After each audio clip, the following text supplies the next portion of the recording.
Well, good morning, everybody. I have brought a giant wallet. This is a giant wallet. If you have a wallet of this size, then you have a very large pocket. And so you are, of course, part of a system here, an economic system that has long encouraged us to make money. And of course, we need to make money because it's the only way that we can actually pay our bills and survive and really do good things in the world. And so, we always just kind of open up our wallet and we pull out some cash and then we do the thing that we needed to do, whatever that thing is. And so, and we think that we turn around and we invest that. But more and more, I think we're beginning to realize that the day of money being our primary currency is long gone.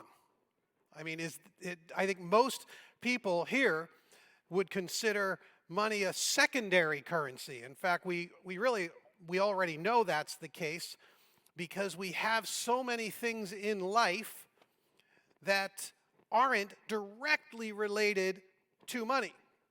But there is something behind all of them, right? So what you really do is you open up your wallet, and what you really find when you go searching in there isn't some dollars and cents, but it's time. Because time is actually your main currency. And you know that's the case because you actually take time, and that's how you turn around and get a job. And so you get a job in order to make money, which means you've exchanged some of your time for money. So currency, something that you can actually spend to make money, is your time. Yeah, your talent and all your experiences, but you got most of your talent, experiences, and education by investing your time. And so you just go in there and just keep investing your time. Now here's the thing about it. We always talk about currency in a way that makes it so that the end goal of currency is to have more of it, right? So we always want more of this currency that we think makes the world go around. But isn't that the kicker with time? How much time do you have? Well, if you want to just think about the day ahead, you've been given 24 hours. Which means you have exactly the same amount of time as everyone else. So how will you spend it? And it's a remarkable little exercise because if you think through every day, and then a week, and then by that a month and a year and the whole of your life, you realize that there are certain things that are sort of non-negotiable, right? There's always some self-care. You got to put some time in to sleep. Some of you put just actually that much, 3 or 4 on. That's all you really get. But we're told that we actually need something like 7 or 8 or 9 for some of you. I remember when my kids started getting older, and all of a sudden they went from needing like maybe it was 7, 8 hours, 9 hours, and all of a sudden they were sleeping 10 or 12 hours, and I was like, what's going on here? And they said, no, developmentally this thing happens.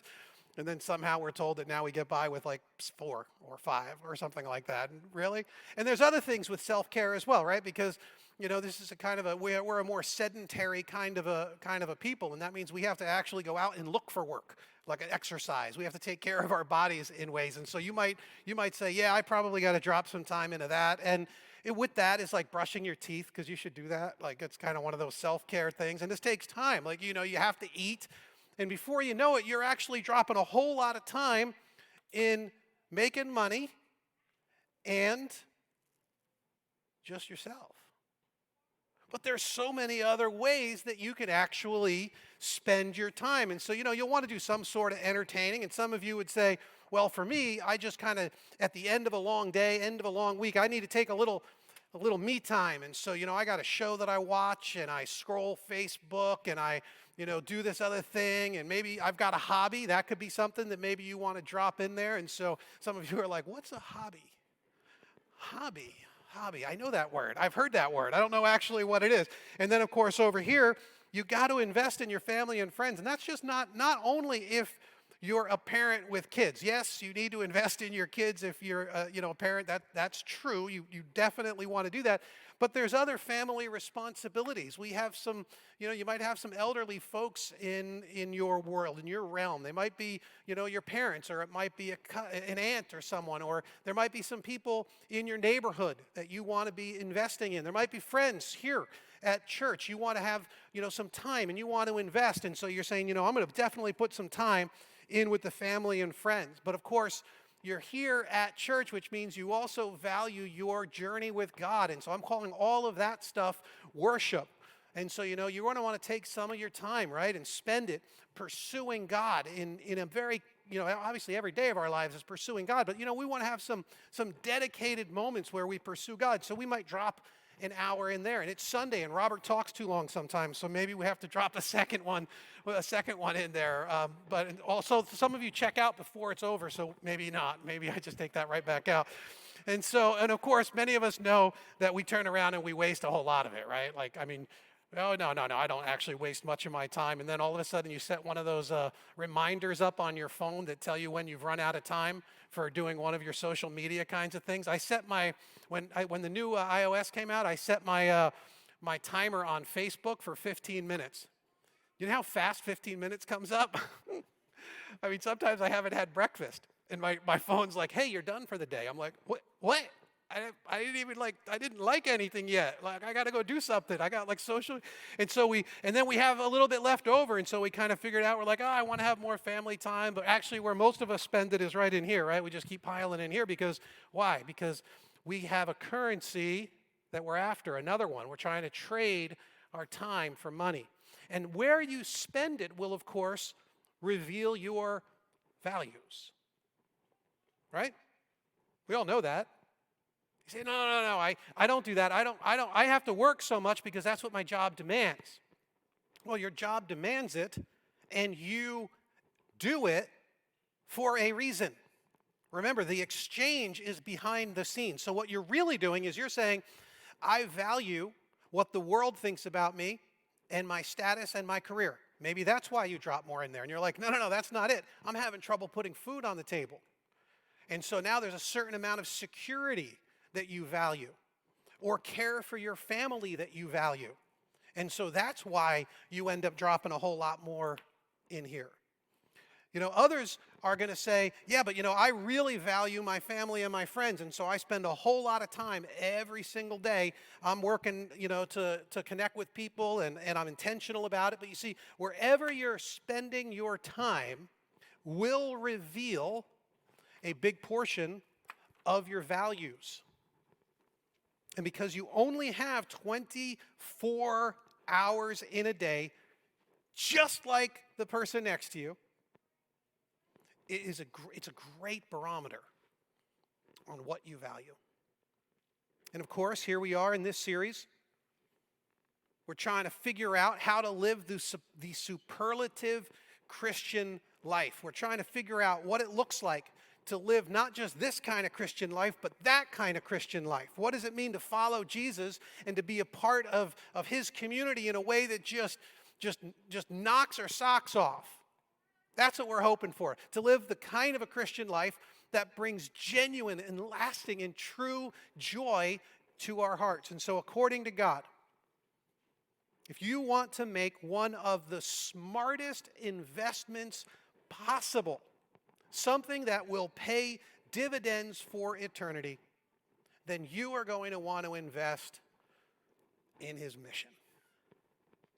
You're going to want to invest in his mission. In fact, a great argument from the scriptures could be made that you were created for mission. That the church itself only exists for mission. Sometimes we get this idea that the church exists just to help you in your spiritual journey, and that's a part of God's mission. But in fact, we are here to bring the love of God to a world that desperately needs it. That's his mission. And he is going to do that through people who know him and love him with all their heart, mind, soul, and strength, and love other people as themselves. We point to that mission and we say that's actually how God explains this superlative kind of Christian life. So we're back in Romans 12 this morning. I know we did 2 verses in the last 2 weeks, but we're actually getting past verses 1 and 2. So if you could open up to Romans 12, we're going to spend our time in verses 3 and on. But I want to go back and review for just a minute because this whole section by Paul is just so tight. It's just so tied in with exactly kind of this argument that he was trying to lay out for us. And what we find here is both the basis for it, the mission that he has for us, and then how we particularly are meant to live it out. So Romans 12, starting in verse 1, follow along as I read it. Therefore, I urge you, brothers and sisters, in view of God's mercy, to offer your bodies as a living sacrifice, holy and pleasing to God. This is your true and proper worship. Do not conform to the pattern of this world, but be transformed by the renewing of your mind. Then you will be able to test and approve what God's will is, his good, pleasing, and perfect will. For, by the grace given me, I say to every one of you, do not think of yourself more highly than you ought, but rather think of yourself with sober judgment, in accordance with the faith God has distributed to each of you. For just as each of us has one body with many members, and these members do not all have the same function, so in Christ we, though many, form one body. And each member belongs to all the others. We have different gifts according to the grace given to each of us. If your gift is prophesying, then prophesy in accordance with your faith. If it is serving, then serve. If it's teaching, then teach. If it is to encourage, then give encouragement. If it's giving, then give generously. If it's to lead, do it diligently. If it's to show mercy, do it cheerfully. Love must be sincere. Hate what is evil. Cling to what is good. Be devoted to one another in love. Honor one another above yourselves. Never be lacking in zeal, but keep your spiritual fervor, serving the Lord. Be joyful in hope, patient in affliction, faithful in prayer. Share with the Lord's people who are in need. Practice hospitality. Now, God's love for us is the spring from which our love flows. And we see that over and over and over again in scriptures, but we actually see it right here once again. So in Romans, there are 8 occurrences of the word love in the form of agape love. Some of you heard that. It's a Greek word, agape, and it means love. And there are 8 occurrences. 4 of them have already taken place in the book of Romans. And those 4 all relate to God's love for us. And so you're reading along in Romans and you're like, hey man, all of a sudden it's like, here's God's agape love for you. Here's God's agape love for you. Here's God's, it's chapter 5, verse 5, 8, 8:15, 8:39. All of these are about God's love for you. And then a shift takes place right here from around chapter 12 to 15. And from 12 to 15, we get 4 more occurrences of agape love. But now it's your love for others.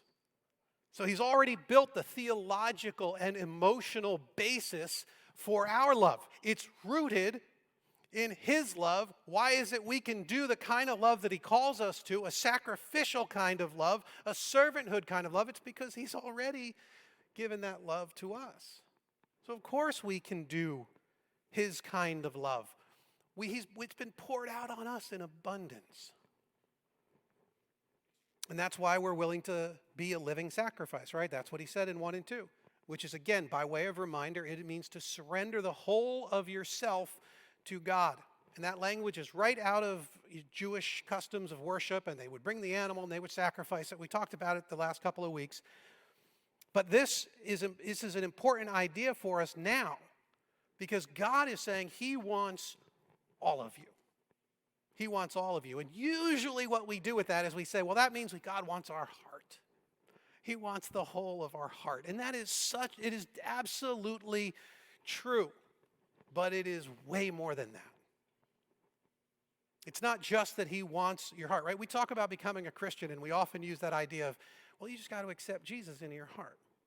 If you accept Jesus in your heart, then you're a Christian. And I understand there's some really great truth in that, and there's biblical precedent for understanding it that way. But it would almost seem in this context to say to follow Jesus means to lay the whole of your life down on the altar. It's to not just simply accept him into your heart, but it's to lay your entire body before him as his, to do with as he sees fit. It's a living sacrifice. It's the whole of you.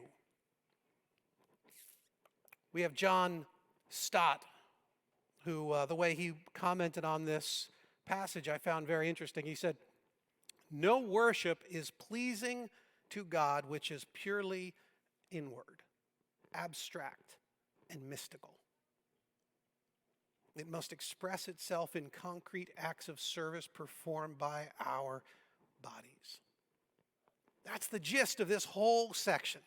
It isn't simply enough to say, I got him in my heart, but he doesn't show up in your hands. It's not enough to say, I have accepted Jesus, and so all is good with me. But I'm going to still continue to do the things the way I want to do them and live my life the way I want to and spend my time the way I want to. If you are in fact a living sacrifice, then your body is not your own. Your time is not your own. It is God's to do with as he sees fit. And that includes the whole of you, right? That means it is your energy. And that means it is your emotional stamina. Wait, God gets to spend my emotional stamina? He gets to spend my emotional credits as he sees fit? Yes. You're a living sacrifice. You have consecrated the whole of yourself before him, and he gets to use that as he sees fit. That means it includes your skills and your intelligence, all of the strength that you can muster, and it includes, of course, your time. I mean, are you there yet in your thinking? Have you considered that this is part of the superlative Christian life? That your calendar itself needs to be laid open before Jesus, and he gets to fill it out for you. Then he goes on and he talks about humility. Look at verse 3. He says, "For the grace given me, I say to every one of you, do not think of yourself more highly than you ought, but rather think of yourself with sober judgment, in accordance with the faith God has distributed to each of you." You see, humility is going to help you see where you are to serve the world. It'll be this energy that will help you serve the world in ways that you never even imagined possible. Humility means that we can accept and celebrate our giftings and our abilities. So often in the Christian community, we kind of see the things that are out there, and some things might have a little bit more kind of like accolades or status or whatever it might be, and we're like, oh, that must be where God wants me to go. And humility says, no, I can actually use my gifting in the way that God has made me. There's humility in this. And it's so freeing, because then we don't have to judge ourselves by the world's standards and their values. When people look at your life and they go, I don't understand how it is you spend your time and money and energy in those different ways, even though it costs you and your family, or it's a sacrifice that looks like it doesn't really make sense, and you get to say, I don't have to live by the world's standards. We don't have to compare ourselves to others. We don't have to compare ourselves to others out there, and we don't have to compare ourselves to others in here. God has made each person unique, and it is in that diversity that we get to see the true genius of what God was doing, building this interdependence between his children. See, how we spend our time isn't going to be measured in the end by the world's standards, but by God. It also means we don't have to be jealous of another person's gift. If you have humility in your service before your God, then you don't need to look at another and be like, oh man, I wish I had those gifts. God doesn't think that way about you. God isn't looking at your life and saying, oh man, what they did today, I wish they were doing like real work in the kingdom. God actually gives the real credit to those who are living out their calling in humble service and sacrifice to him. He's made you in this unique way, and then he has said, go and do that thing, and in that you will find superlative joy. I mean, in that way, the system is rigged in our favor. You get to actually live out of your unique gifting, and you get to live out of your unique strengths. And God looks on it and he goes, and now that you're doing it, I'm so happy with you. Like the system is rigged in our favor. We're the ones who complicate it. He also says here, it's not, you have to do it with sober judgment. It's not with arrogance, but with sober judgment. And I love this idea because he's saying, first off, don't be arrogant, all right? Don't be like, I kind of feel like I'm God's gift to the world, So because I'm, God's real lucky to have me on his team, right? You're not God's gift to the world, right? Like, you're not like, God's gift to humanity. Except you are. See, if you do that in arrogance, then of course you have messed this whole thing up. But God has actually given you his gifts to be a gift to the world. So his empowerment flows through your experience out into the world. So you don't have to approach this with arrogance, and you also don't have to be overly critical of yourselves either, right? Because sometimes there's the other error. There's the error that says, oh, no, I wouldn't be able to do that. No, I wouldn't be able to be, that's not really me. Oh, no, I couldn't be able to, I don't want to, I can't do that. I'm not really made for this.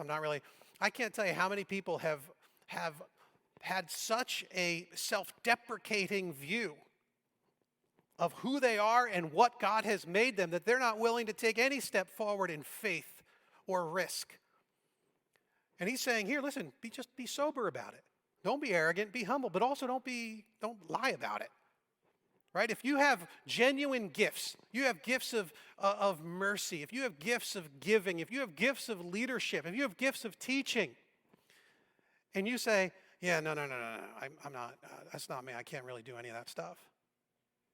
God gave you those gifts. Who are you really talking about here? You or him? If he gave you those gifts, use those gifts. It's actually dishonest for you to turn around and say, oh, yeah, I can't really do that, if you can. I'm not really wired for that, if you are. So there's this beautiful balance that Paul is creating here in this, and I think this self-assessment is important. Because this humility, it is going to allow you to serve in ways that will stretch you. For some, it's going to stretch you past things that you thought you were able to do, and others, it's going to put you lower than you thought was your station. And that's a beautiful thing when it happens. And when you live it out, you find the pleasure of God in your life. So after approaching service with humility, then we get to serve others in accordance with how God has made you. Look at verse 4. For just as each of us has one body with many members, and these members do not all have the same function, so in Christ we, though many, form one body, and each member belongs to all the others. And we have different gifts according to the grace God has given us. Body parts are weird, right? I mean, think about that. If you saw like a pile of matching body parts, like even if they're fake, like, just a pile of like mannequin arms, you're like, ooh, that's something's wrong. You see all those little models that like, medical people use, and you're like, that's out of place. Something's wrong there.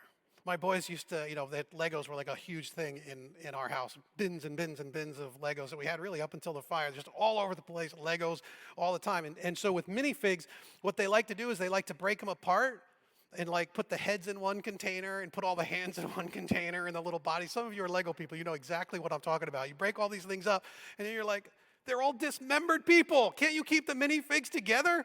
Like, why do we got to break them all up? And, you see this whole pile. I remember there was this, you remember this Gecko kind of a commercial where the guy, he gets a new house, and he goes up into the attic, and they turn on the lights, and they're like, hey, welcome to your new home. And there's like mannequins and body parts, and he looks around, he's like, nope. And he just walks right back down the stairs. Like, there's something weird about body parts until they're all put together. And then there's something beautiful.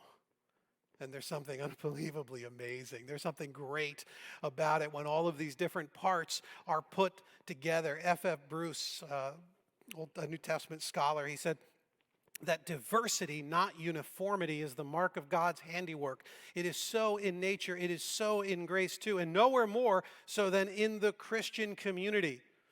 Here are many men and women with the most diverse kinds of parentage, environment, temperament, and capacity. Not only so, but since they become Christians, they have been endowed by God with a great variety of spiritual gifts as well. Because of and by means of that diversity. Hear that? Because of and by means of that diversity, all can cooperate for the good of the whole. That is God's plan for his church. So what are your gifts?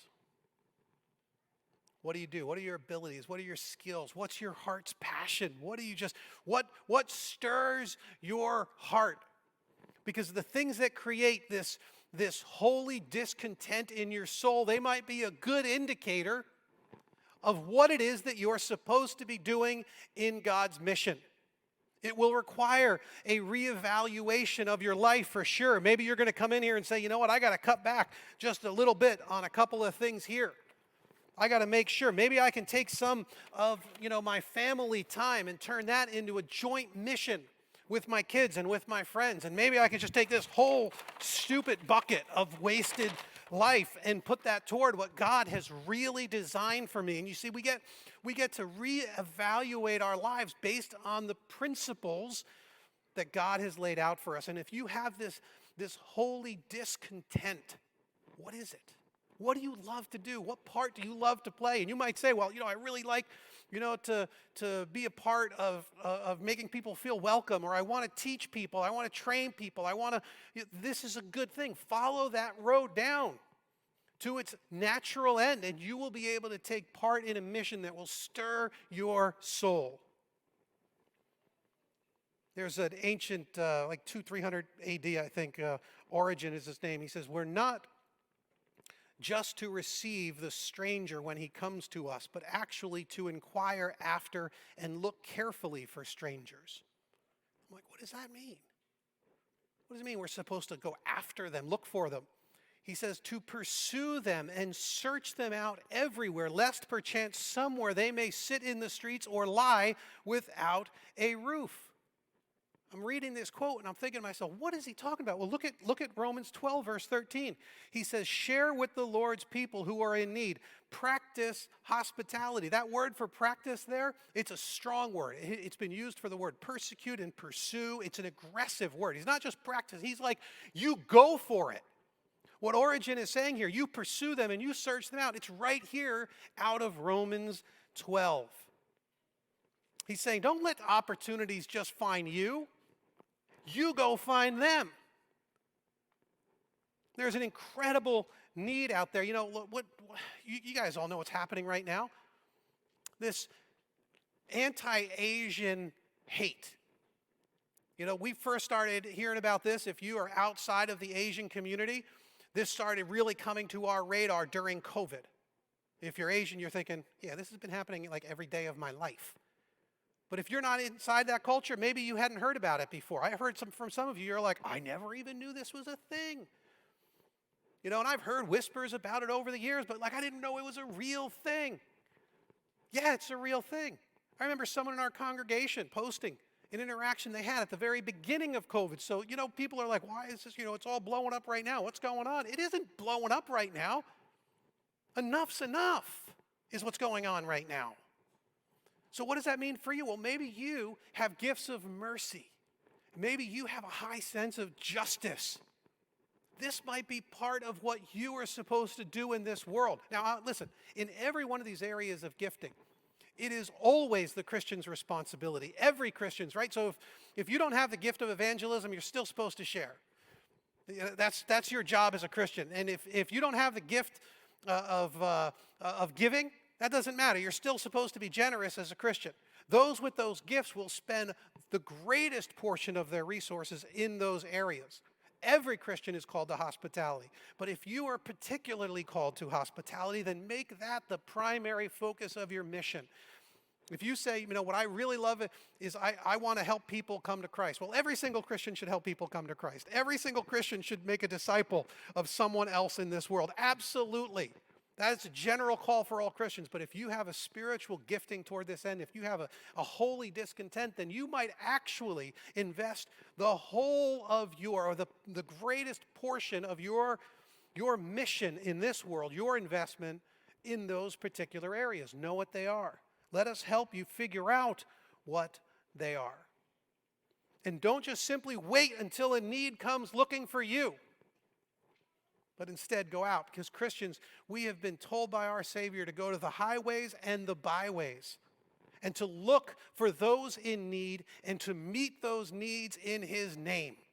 That's how we serve the world.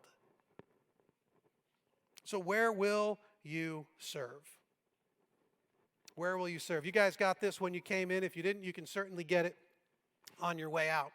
And what you'll see is the opportunities at Beacon to serve are many and diverse. And so, we've been talking about our mission here. This is our spiritual formation pathway. And right now we're talking particularly about serve the world. We've spent the last really now 2, 4, 6, 7, 8 weeks talking about these parts of our mission as a church. And now we're switching gears and we're talking about this part. What do we do as a community of faith, in a corporate sense, as a spiritual family? How do we go and serve the world? And you look through this list and that's what you're going to see. This little handout, it just goes through and it just talks about all the different ways. Maybe you're saying, I love helping people grow and worship for God, fall in love with Jesus. I want to help people feel welcome and connected to this spiritual family. Then you're taking a look at the First Impressions team. And maybe you say, well, there's a whole lot of people who are hurting in our community, and there are people that need a little bit of love from Jesus. And maybe you're thinking, well, the care ministry might be for me. Or you want to help you like to serve people. And so, we've got a group of people who are out there every Sunday. They're checking us in. They're watching after our volunteers. They're making coffee in the cafe. They're serving up a healthy dose of hospitality. Why? Simply because they love people? Yes, but because they love people in God's mission. They're trying to create an environment where people will come in and know by the very tangible acts around us that they are loved. They're loved by us and that they're loved by Jesus. They're living out their faith in their bodies. We have all sorts of opportunities behind the scenes, a great compassion team. That's where the food pantry falls under. But the compassion team is doing all sorts of really awesome work that is happening all the time. And so often people will say to us, hey, do you guys ever do anything here? We're like, yeah, we got this thing over there. They're like, really? I didn't know you guys do that. I'm like, yeah, this is all the time. We're having all these amazing things that are going on with so many volunteers and leaders who are giving of themselves.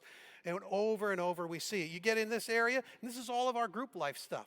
This is Alpha, and it's small groups. There are connect leaders within the small groups, and then there are the Bible study teachers, and there are hosts in these groups. And what are they doing? They're creating a little environment for a group of people to know that they are loved in a way that Jesus wants us to love.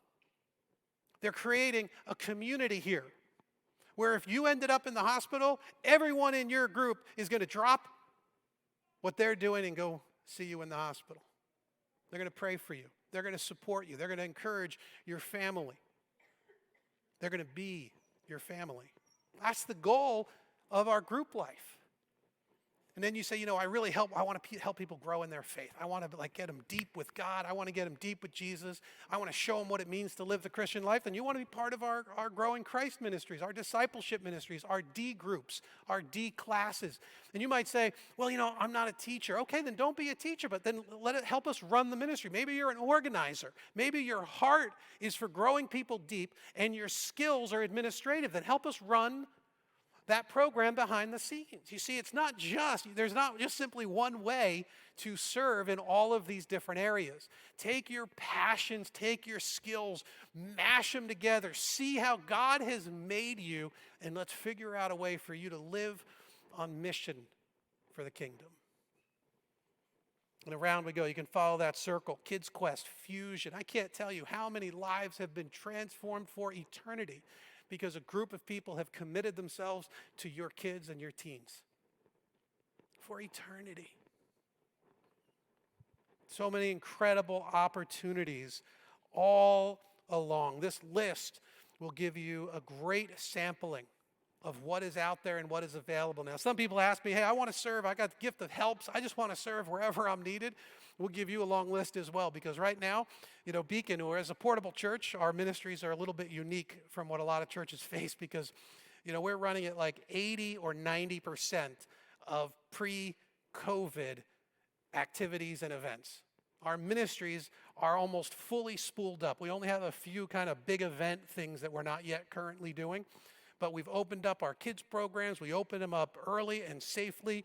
We had new initiatives that came because of COVID. All of this stuff, 80, maybe 90%, we've spooled up with like 40% of our folks back. So it's like, you want to talk about a group of people that have served tirelessly and sacrificially. My goodness. Those of you who have seen us through the last year, hats off to you, man. In fact, I just want to give a round of applause to all of those who have been making this reality. Almost every one of our ministries became more complicated over the last 12 months, and there have been a group of people who have been working tirelessly behind the scenes and on the front lines to make everything happen, to provide all of these ministry opportunities so that we can still help people love God, and love people, and grow in Christ and serve the world. It's been an absolute privilege to be serving with all of you during this incredibly tumultuous time. So here's what I want you to do. Not all of you are yet plugged in. Some of you already have ideas on what you want to do, and others are saying, I don't really know. But we will not be content until every single person who calls Beacon Church home is experiencing the kind of superlative Christian life that is linked to God's mission. You will love it. You will find great joy in it. I promise you, I've talked to countless dozens over the years, hundreds, maybe thousands of people over the years.